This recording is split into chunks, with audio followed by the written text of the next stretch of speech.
Тіленші Қабдеш Жұмаділов.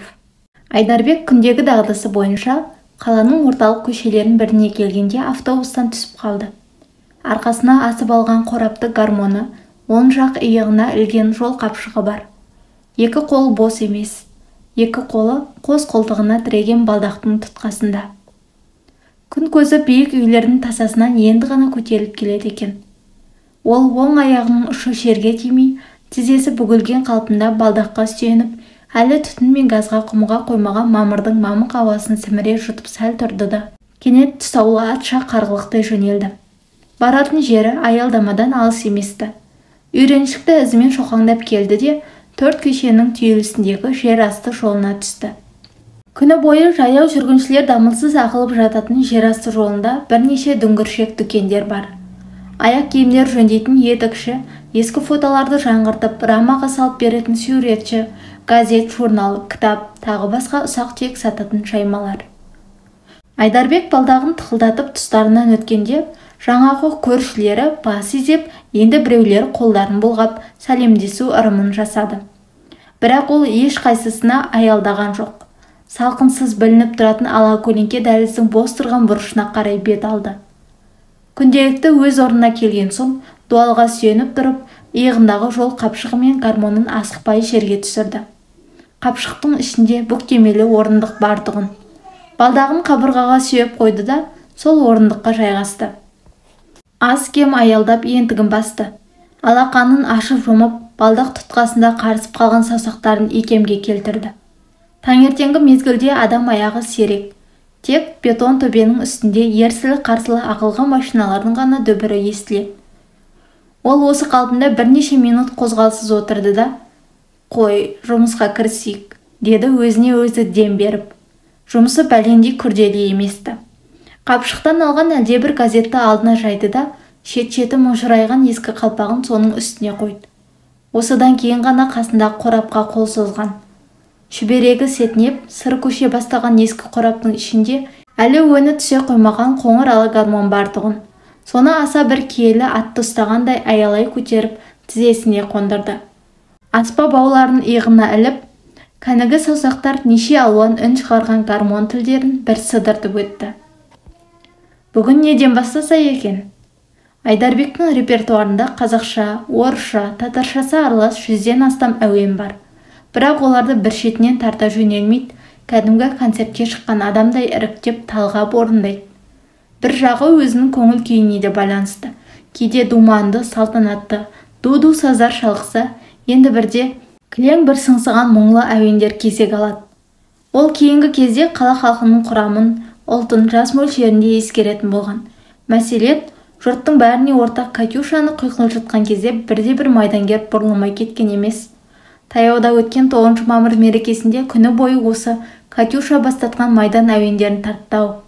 Адамдардың пейілі кеңейтін мейрам күндерінде түсімде мол болады. Міне қазірде Ми таблосында Махаббат вальсі, Құстар, Дунай толқындары, Мәскеу түбіндегі кештер, Ғалия Бану секілді бірнеше жазу жарқ-жұрқ көрініс берген. Бірақ дәл осы сәтте басқыштан түсіп келе жатқан бір топ жастарды көзі шалып қалды да, ақ бантикті сызылта жөнелді. Бүгінде қарқыны жаман емес. Ары-бері өткендер мұның қалпағына 5 теңге, 10 теңгеден ақша тастап жатыр. Ішінара 20 теңгеліктерде ұшырасады. Адамдар да әрқилы. Кейбіреуі бір міндеттен құтылғысы келгендей садақасын тастай сала асығыс өте берсе, енді біреулері гармон үніне құлақ тұрып, біраз байырқалайды. Қасындағы кітап жаймасына, киоскілерге үңілген болып, асықпай тыңдайтындар да бар. Қайыршыдан сдача сұрау ұят. Тағы біреулер қалтасынан ұсақ ақша таппай, кесегін беруге қимай сипаланып әуреге түседі. Әрине, Айдарбек ешкімге де кінә тақпайды. Бұл күнде адамдардың асып-тасып тұрмағанын, тіршілік деңгейінің де әркелкі екенін түсінеді. Біреу бай, біреу кедей. Қайыршының антиподы қалталы байлар ғой, бірақ байлар мына жер асты жолына өмірі түспейді. Олар әне бетон төбенің үстіндегі асфальт көшеде машинамен зулатып барады. Айдарбек алғашқы кезде өзінің осы кәсібіне қатты намыстанып, бетімен жер басқандай болушы еді. Кейін бұғанда еті өліп үйреніп кетті. Мен көрінгенге көз сатып, Алақан жайған қайыршы емеспін ғой. Өнерін сатып күн көрген тіленшімін деп өзінше бір бәтуа тауып алған. Өнерге ақы төлейтін болған соң сен сахнаға шығып сайрайсың ба, әлде осылай жер асты жолдарында отырасың ба, бәрібір емес пе? Айырмасы концерт залдарында билет бағасы сәл қымбаттау. Мұнда су тегін арзан. Тіпті ештеңе төлемей-ақ тыңдауға болады. Филармонияда арнайы жарнамалар жапсырылып, билет арнайы кассада сатылса, мұның кассасы алдында жатқан қалпақ. Ал тыңдаушының саны жағынан бұл кез келген театрда 10 есе орап алуы мүмкін. Бір күн бетін, бір күн сыртын берген тұрлаусыз дүние деген осы. Өз заманында Сеңгіртаудың серісі атанған Айдарбек ет, ендігі отырысы мынау. Мәдениет үйінің меңгерушісі деген әжептәуір мансабы бар тұғын. Қол астында автоклуб, киномеханик, кітапханашы, күзетші деген сияқты әлденеше адам істейтін. Ауданда көркемөнерпаздар үйірмесі болды. Солар сенбі сайын бас қосып көпшілікке концерт қойып жататын. Ол кезде Сеңгіртаудың той думаны Айдарбексіз өткен бе? Қашан көрсең тойдың төрінде гармонын құлаштай қайырып отыратын. Қазір ойласаң соның бәрі көрген түс сияқты. Не ғажап, айналасы 4-5 жылдың ішінде сол серуенді Сеңгіртаудың ту талақайы шықты ғой.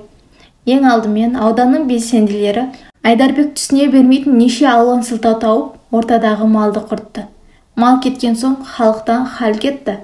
Үйісіп отырған ұжымдар таратылып, қалың ел саудырап бос қалды. Арада тағы бірер жыл өткенде Сеңгіртау өз алдына аудан болудан қалып, көрші ауданның кешіне тіркелген. Сол-ақ мұң екен, кәсіпсіз, иесіз қалған жұрт күнкөріс қамымен жан-жаққа бытырай бастады. Ораза, намаз тоқтықта, мұндайда сенің әнің мен күйің, мәдениет үйің кімге керек? Есігіне қара құлып салынған күйі қаңырап қала берді. Жұмыссыз қалған Айдарбек алғашқы бірер жылда әркімнің тойын басқарып, гармон тартып күн көрген. Бірақ тойда күнде бола бермейді. Бола қалған күнде де қалтасы жұқа ағайын ақы төлеп жарытпайды. Той дастарханның бір шетінде отырып, ішіп жегеніңді ғана аужал тұтасың. Оның үстіне кейінгі кезде гармонның да қадірі кете бастады ғой. Қазіргі жастар гармоннан гөр таспаға жазылған жын ойнақ музыкаға селкілдеп билегенді ұнатады. Кейін келе Айдарбекті ешкім іздемейтін болды. Бір тәуірі мұның бұлай ешкімге қажетсіз болып далада қалған кезін қайша марқұм көрген жоқ. Әйелі осыдан бірер жыл бұрын қайтыс болған. Семейдің полигонға жақын аудандарында осындай бір мұғаллақ өлім бар. Адамдар ауырмай, сырқамай, сап-сау отырып-ақ қылжың ете қалады. Қайша да сөйтті. Кешкі ас үстінде сөйлесіп отырып құлап түсті. Сонымен Айдарбек бір үйде 13 жасар қызы Айгүл екеуі ғана қалған. Үлкен ұлы Айқын Алматыда оқып жүр. Құдай-ау, соны оқуға түсетте кім ойлаған? Өткен жылы өз талабымен жұлқынып кетіп еді, емтиханда тәп-тәуір баға алып, теміржол институтына түсіп кетіпті.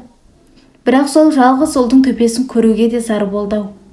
Бұрынғыдай емес, жол ақысы одай қымбат. Ары-бері жүре беруді екі жақтың да қалтасы көтермейді. Содан Айдарбек ары ойлап, бері ойлап келді де, менің осы жүрісімнің аты не? Деген бір күні өзіне өз сұрақ қойып. Жақсы ит өлімтігін көрсетпейді деуші еді. Өлсем де Сеңгіртаудан алысқа барып өлмеймін бе? Тым құрыса Алматыға жетіп, екі баламды бір жерден көріп жүрейін де. Осы ойға бекінген Айдарбек қолда қалған жалғыз сиырын сатып, азнаулақ ақша құрастырып алды да былтыр жазда Алматыға тартып отырды.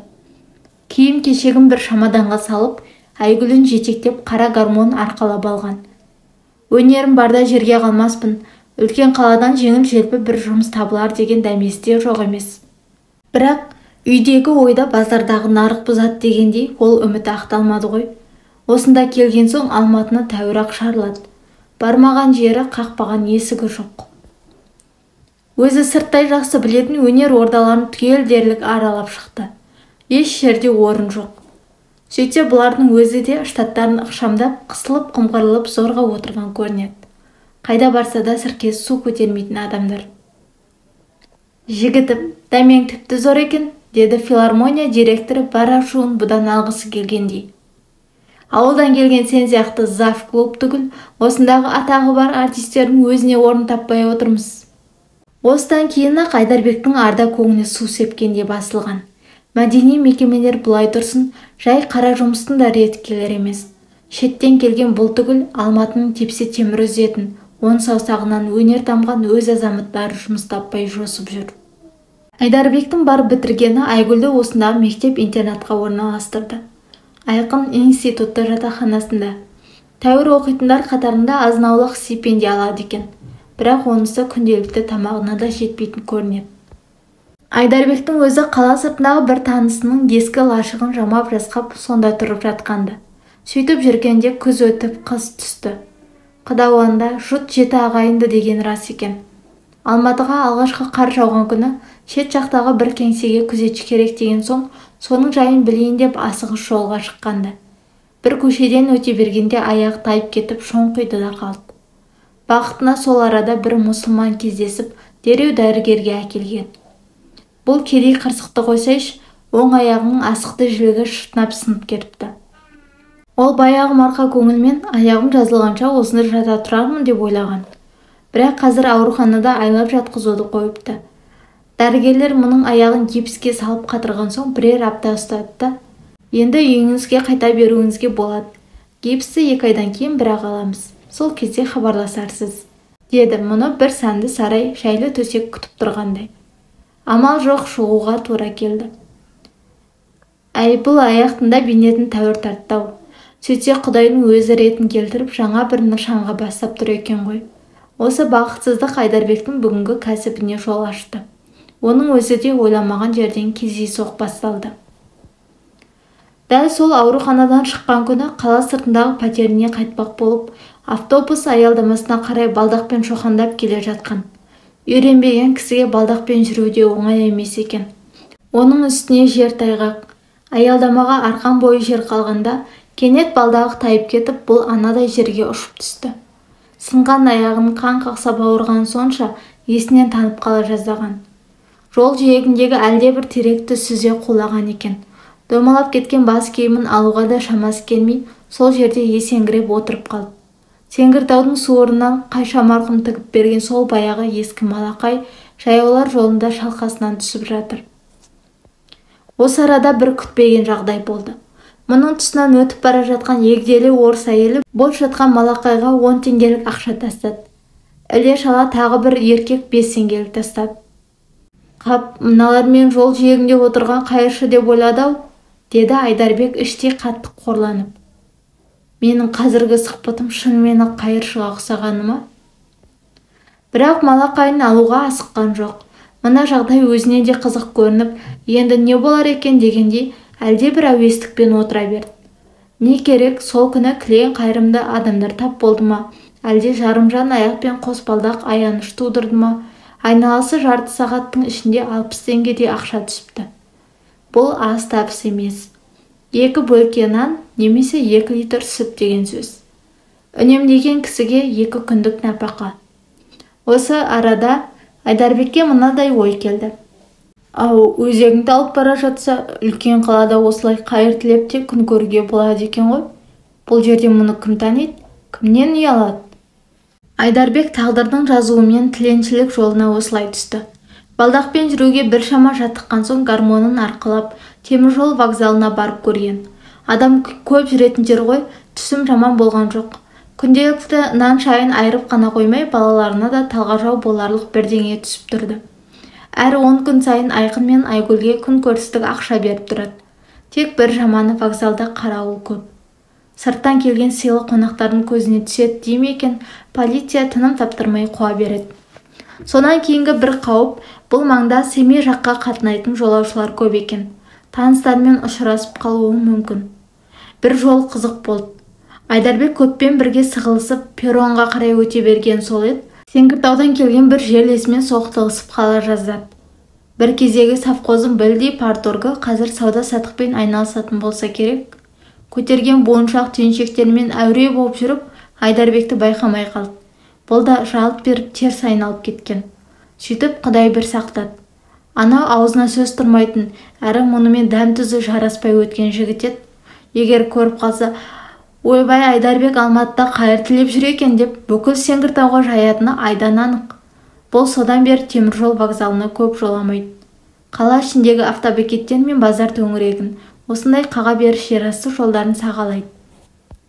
Айдарбектің қатты сақтанатын ендігі бір қаупі мына түрімен балаларының көзіне түсіп қалмау.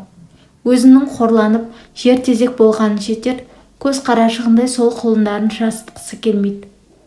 Оларға бір қоймаға күзетші болдым деп өтірік айтып қойған. Балалар қайдан білсін, сол сөзге сеніп жүр. Ал әбден ашынып алған өз басы бұлайғы жұрттан именіп, қысылуды қойғанды. Соншама намыстанып, қорланатындай не бар шынында? Бұл бір жетіскеніне қайыр тілеп жүрмекен? Жеке бұл емес, талайдың басына түскен зауал. Өзінде жоқты жасырмай, жұрттан көмек сұрағанның не айыбы бар? Бұл біреудің дүниесін ұрлап, немесе тартып алып жатқан жоқ қой. Адамдардың өз еркімен ұсынған садақасын ғана алады. Ұрлық күнә, садақа сауап. Қаншама адам бұған садақа беру арқылы сауапқа батып жүр. Ендеше мұның қуғанында Құдай жолы. Адамдардан алым салық жинайтын Құдайдың қызметкері. Өз кәсібін осылай заңдастырып алған Айдарбек кейінгі кезде бір нәрседен ғана қатты қысылатын болып жүр. Осыным адалдыққа жатпайды-ау деп Құдай алдында өзін күнәлі санайды. Олай дейтіні, дәрігерлер осыдан 3 ай бұрын мұның аяғындағы гипсті алып тастаған. Айтыстарына қарағанда сынған сүйек жымдасып жақсы біткен көрінеді. Өз көңіліне де солай. Ұзақ жүрістен кейін кейде азап сырқырайтын болмаса көп мазаламайды. Үй ішінде таяқ ұстамай-ақ жүре береді. Тек сырт көзге, көшеге шыққанда ғана балдаққа сүйенеді. Соған үйреніп қалыпты. Осылай жүрсе қазіргі кәсібіне құп жарасатын сияқты. Балдақ мұның өзін ақтайтын бет жүзі қаруы ғой. Бұл күнде музыкаға елтейтіндер некен саяқ. Ал балдақ қашанда жұрттың аянышын туғызады. Осы харамдығын ойлағанда Айдарбек бір сот жерге кірерде ұялып кетеді де, іле-шала менің аяғым сынғаны рас қой. Сол әбден жазылғанша балдақпен жүре тұрсам, ештеңе бүліне қоймас деп өзін-өзі жұбатады. Бұл да талайды көріп жүр. Тіленші қайыршыларында не бір су жұқпас суайттары бар-ау. Олар күн сайын бір сылтау табады. Үйім өртеніп кетіп еді. Ауруханадан бүгін ғана шығып едім. Ақшамды ұрлатып алып ауылға қайталмай жүрмін деп зарлағанда беттер бүлк етпейді. Олардың қасында Айдарбектің балдақпен жүргені ойыншық емес пе? Адам өтірікті қайбір жетіскенінен айтады дейсің. Бір кітаптан оқығаны бар. Үндістанда қайыршылық өз алдына бір кәсіп көрінеді. Кейбіреулері 7 атасынан бері қайыр сұрайды екен. Тіпті жұрттың аянышын туғызу үшін балаларын сәби кезінде әдейі кемтар қылып жіберетіндер де бар деседі. Құдайым атадан балаға ауысатын, сондай жаржанбас қайыршылықтан сақтасын. Осылайша әр ойдың басын бір шалған Айдарбек төмен тұқырып алып, Ғалия Бануды баяу сызылтып отырғанды. Кенет әлдекімнің өзіне төне тоқтаған сезіп басын көтеріп алды. Осы төңіректі қарауылдайтын полиция сержант екен. Дөнген бет, дүрдік ерінде келген қазақ жігіті. «Я, тағы келіп алғансыз ба?» деді бірден сенге көшкен ол мардамси езу тартып. «Енді қайда барамыз? Үйренген жер. Қалай, табыс көп пе?» «Бұйырған жатыр ғой әне». Айдарбек қалпақ ішінде қобырап жатқан ұсақ ақшаларды нұсқады. «Сендердікі рахат», деді сержант жанарсыз балық көзін ақшадан айырмай. «Жандарың қиналмайды, үкіметке көк тиын салық төлемейсіңдер». Айдарбек «Қызығып тұрсың, орын айырбастайық» деуге бір оқталды да үнсіз қалды. Бір күнде болса билігі жүріп тұрған адаммен ерегіскенде не табады? «Жарайды, шаруаң жалғастыра бер, түстен кейін бір айналып соғарым», деді сержант кетіп бара жатып. Айдарбек іштен тына күрсінді. Бір айналып соғатыны, бір шөлмектік бірдеңе дайындап қой дегені. Оның көңілін таппасаң тағы пәле. Мына жерден қуып шығудан тайынбайды. Өз балаларын асырай алмай жүргенде сержантта бұған 3-ші бала болып жабысты. Аш иттің артын сұқ ит жалайды деген осы да. Сірә түс мезгілі болып қалған-ау, адам аяғы сереп қалыпты. Соның бір белгісінде қарсы қапталда кітап сатып отырған шамқон шал бұған қол бұлғады. «Айдарбек-ай, өзегің талған шығар, бірер кесе шай ішіп жүрек жалғап ал», деді дүкеннің терезесінен басын қылтитып. Айдарбек алдындағы ақшасын санап қалтасына салды да, балдағын тықылдатып солай қарай бет алды. Жаңа осы маңдағыларға тамақ пісіріп сататын татар кемпірі бұған 2-3 талсамса тастап кеткен. Ғалия Банудың құлағы ақысы. Шайға қосып жемек боп сол самсасында ала жүрді. Шамғон шал Оралдың қазағы. Жасы 70-ке таяп қалса да, сақал-мұртын мұнтаздай қырып, үсті-басына шаң жуытпай жүреді. Бұрын осындағы баспалардың бірінде әжептәуір қызмет атқарған екен. Ендігі кәсібі кітап жаймасы. Саудасы күсет боп біраз пайда түсті ме екен, қарт бүгін көңілді. Екі кісі зор қасиятын дөңгіршек дүкеннің артқы қуысында әлде бір жәшіктің үстіне шағын дастархан жайыпты. Біраз нан турап, аршылған көк сарымсақ қойыпты. Енді бір тәлеңкеде қабығымен пісірілген картоп, тауықтың 2 борбайы жатыр. Кел, төрлет, деді тар есіктен сыналанып зорға кірген Айдарбекке бұрыштағы бос орынды нұсқап. Күн көзі шалмайтын жер асты жолында күндіз түні шам жанып тұрады. Шамтын тоққа қосылған қалайы шәугімді шыжым буынан ажыратып, 2 кесеге шай қойды. Сонан соң бір қуысқа қолын сұғып жіберді, аузы ашылып, иығынан төмен түскен арақты алып шықты. 100 граммға қалайсың? Деді менің бетіне қулана қарап. Сонан соң жауап күтпестен оны да 2 стақанға бөліп қойды. Кел, бауырым, амандық саулық үшін алып қоялық. Айдарбек арақты көптен қойып жүргенді. Денсаулығына жақпағандықтан емес, ақша үнемдеу үшін бюджеттен мүлде сызып тастаған. Кейінгі кезде мұны бұлай қонақ қып сыйлаған кім бар? Соны ойлағанда көңілі босап, отты суды бұл да тартып жіберді. Балаларың қалай? Оқып жүрме? Деді Шамтон бастықыға көк сарымсақты күрт-күрт шайнап. Шүкір, балаларым аман. Солар ғой менің ендігі сүйенішім, деді Айдарбек те көк жуаға қол созып. Құданың әмірі, екеуі де жақсы оқиды. Ұлым институттың 2-ші курсында, қызым 7-ші класста.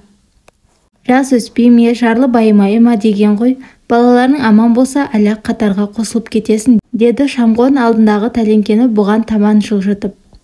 100 граммнан кейін екеуі де көңілденіп, келді кеттісі жоқ әрнені әңгіме ғып отыр. Біздің Оралда татарлар көп тұрады, деді Шамғон бір сөздің кезегінде.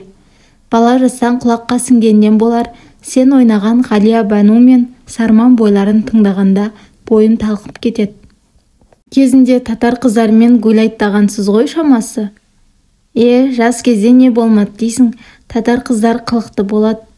Шағаның бойы көк шалғын, шалқамнан жаттым шаңқай түс деп Қасмаман жолып айтқандай, айлы кештерде шағанды жағалап, қыздармен ұзақ-ұзақ қыздыратын едік деп, Шамғон сол бір қайта оралмас күндерін еске алғандай баяу күрсінді. Айдарбек, сен қазір нешеге келдің? 46-дамын. Бала екенсің ғой, менің тұңғыш қызым сенен бір-ақ жас кіші екен, деді шал қолын сермеп. Осы сен консерваторияда оқыдың ба, әлде қарадай қасқыр соғып жүрмісің? Қайдағы консерватория, деді Айдарбек кең-кең күліп. Бар бітіргенім Семейдің музыкалық училищесі ғана. Әкем мектепте мұғалім болатын. Мен сірә өзге пәндерге қырсыздау болдым ба, маған жастай домбыра, гармон сатып әперіп музыкаға баулыған сол әкем марқұм еді. Бәсе, сүйегіңде бар екен ғой. Өнер сүйекке бітпесе, құр оқығаннан ештеңе шықпайды, деді Шамғон жас жігіттей қызуланып. Бағың жанбағаны болмаса, сен кез келген оркестрде ұялмай ойнайтын адамсың ғой. Тіпті сахнада жеке концерт беруіңе де болады. Соңғы жылдары ешкім маңдайынан сипамаған Айдарбектің мынадай жылы сөзге көңілі босады. Сәл бөгеліп отырды да, қайтеміз, тағдырдың жазуынан асатын не бар, деді тамағына әлдене кептелгендей қылғына тіл қатып. Арғы атам бай болған үшін жазықты болып, 1928 жылғы Сібірге жер аударылған екен, сүйегі сол жақта қалыпты. Өз әкем қатардағы ауыл зиялысы мұғалім болды. Ал өзге жұрт еркіндік алып мәре-сәре болып жатқанда менің отырысым мынау. Осыны айтқанда тіленшінің жанарына жас толып кеткенді. Енді бір сөз айтсақ төгіліп кеткелі тұр. Сен үйтіп жасыма, деді Шамғон мұның бетіне шаншыла қарап. Ең бастысы, біз азатпыз ғой, ешкімге құл емеспіз. Ана балаларының тілеуін тіле.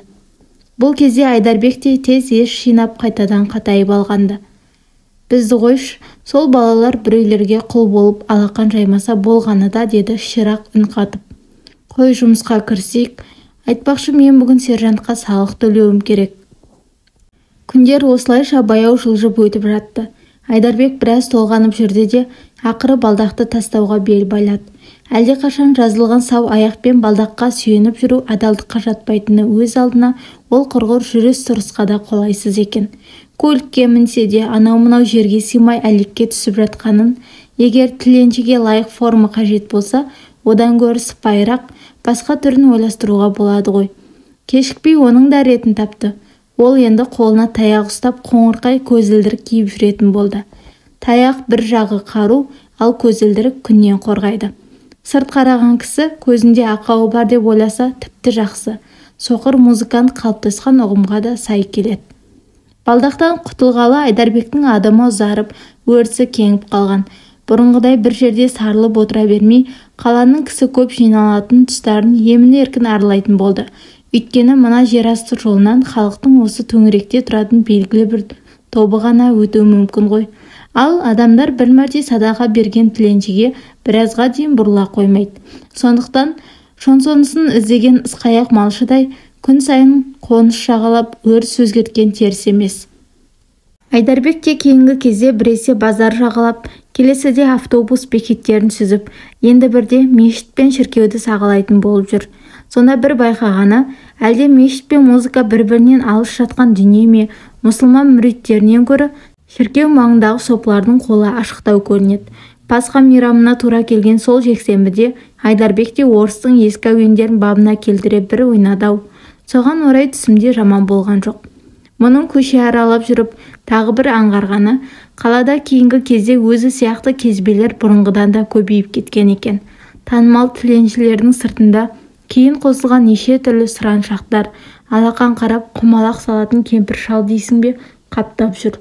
Көршілес өзбек, тәжіктен ауған келемсектер де аз емес. Айдарбек сол қайыршы тіленшілердің жаңа тобын көргенде дүниеден түңілгендей көңілі құлазып, қатты мойып қалды. Мойығанда жаңағы тіленшілер жұрттан түсетін нәпақаны бөлсет деген іштарлықтан емес, жуық арада оңала қоймайтын заманның бет алысын көріп қайғырған. Айдарбек 10 шақты күн көрінбек кетіп, жерасты жолына қайта оралғанда көршілері ауыздарын ашып қалды. Баяғы балдақты тастапты, оның орнына тәп-тәуір таяқ ұстапты. Сақал мұртын басып, үсті-басын ретке келтіріпті. Арқалаған сол баяғы гармонын демесең, тұр-тұлғасы мүлде өзгеріп кетіпті. Өзің тіпті сындардай сұлу жігіт екенсің ғой, деді шамғын шал мәз-мейрам болып. Сенің гармоныңды сағынып қалдық, бүгін бір әкесіне танытып, Ғалия Бануды аңыратшы. Оны басқалары да қостап, әрқайсысы сүйікті әндеріне заказ беріп жатыр. Бүгін Айдарбектің де мерейі тасып, арқасы қозыңқырап келген. Көптен бері өзін бұлай сергек сезініп көрген емес. Баяғы бір бақытты, бапты кезіндегідей гармонды құтырына тартқан ол, жерасты жолын лезде сырлы сазға толтырып жіберді. Мұндайда екі иығын қомдап, қоңыр гармонымен біте қайнасып, бірге құйылғандай тұйғынша түңіліп алатыны бар. Салалы саусақтары гармон тілдерінде өр-текедей ойнап жоғары төмен жүйткігенде көз ілеспейді. Қолындағы қоңыр гармонның да бүгін картасы бір жазылған шығарау, бірде аққудай сұңқылдаса, бірде боташа боздайды. Ол бүгін әрі-бері шұбырған, кейде өзіне қызға қарап қалған адамдар легінде байқаған жоқ. Шер құмардан шыққанша күй артынан күй төгіп ұзақ сілтеді. Әйтеуір бүгінгі күнде бір өзгеше сыр бар. Сірә ғарыштан рахмет нұры жауды ма екен? Бүгін адамдардың да оң жамбасымен тұрғанында күмән жоқ. Бір уақытта қарасы, алдындағы қалпағы ұсақ ақшаға лық толып, жайылған газеттің үсті де бада боп қалыпты. Бәйге аттай қолтығы жазылып, бусанып алған Айдарбек келесі бір сәтте айнала төңіреген вальс ырғағына толтырып, Огинскийдің полонезесіне басып отырған. Күй біте берген шамада біреудің өзіне қарай беттеген байқады. Иығында погоны бар әскери адам. Басында сержант па деп селк ете қалған. Жоқ, сержант емес, майор екен. Полиция емес, қарулы күштердің офицері. Ұзаса 30-ың ішін енді аралаған қазақ жігіті бұған жақындап келді де: «Аға, кешіріңіз, сізбен сөйлесуге бола ма?» деді жайдары үн қатып. «Айта беріңіз, құлағым сізде». «Менің осында сізді тыңдап тұрғаныма біршама уақыт болды. Гармонды бабына келтіріп тамаша тартады екенсіз». «Оған таңданатын не бар? Гармонды жаңа ұстап жүрген жоқпыз ғой», деді Айдарбек оншалық мән бере қоймай. «Нота білетініңізге шүмәм жоқ. Музыкалық білімді қай жерде алдыңыз?» «Менде асып бара жатқан білім жоқ, бітіргенім музыкалық училище ғана. Қазір колледж дейтін болған ба? Майордың жүзі балбыл жанып бұрынғыдан ары жақындай түсті. Онда тіпті жақсы. Біз әскери округ қарауында жаңадан ұлттық ансамбль құрайық деп жатырмыз. Бізге баянист болып келуге қалайсыз? Тәңірім-ау, мынау не айтып тұр? Өңім бе әлде түсім бе? Айдарбек өз құлағына сенер-сенбесін білмей аңырып қалды. Қазір оқу бітірген музыканттар аз емес қой, бірақ сіз сияқты виртуоздер сирек кездеседі, деді майор сөзін жалғап. Айдарбек әлі үнсіз отыр. Тамағына өксік тығылып сөйлеуге шамасы келер емес. Майор оны басқаға жорыса керек. Қалпақ маңында қобырап жатқан қағаз ақшаларға бір қарап алды да: әрине, бізде жалақы жағы тым жоғары емес, оның есесіне үймен қамдаймыз. Жүріс-тұрысыңыз тегін болады дегенді үстемелеп айтып жатыр. Айдарбек бұл кезде өзіне өзі келіп, есін жия бастаған. Майордың нені меңзеп тұрғанын түсінді де: бауырым-ау, мен ақшаны есептеп отыр дейсің бе? Күтпеген қуаныштан есеңгіреп қалдым, деді ағынан жарылып. Өйткені мен сахнаны әбден сағынған адаммын. Мына майор әскери адамдар секілді дікілдеген біреу емес, қыздай сызылған биязы жігіт екен. Жай адам болмас, сірә ғарыштан түскен періште шығар. Ол да қуанып кеткен жасырмай: онда келістік аға, ертең сағат 11-де бізде осы мәселе бойынша комиссия болады. Мына адреске қалайда келетін болыңыз, деп қойын дәптерінің бір бетінде әлденені сүйкектете жазды да Айдарбектің қолына ұстатты. Сол күні Айдарбек үйіне ерте қайтты. Жол жөнекей шаштаразға кіріп шашын қидырды. Сақалын дөңгелете тұжыртып әдемі мұрт қойды. Моншаға түсті. Үйінде тұрмыстан қанша қысылса да сатуға көзі қимай сақтап қойған сахналық киімі болушы еді, соларын үтіктеп ретке келтірді. Баяғы сері кезінде концертке киіп шығатын қара костюм, ақ көйлек, қара бантик, лакталған жылтыр бәтіңке.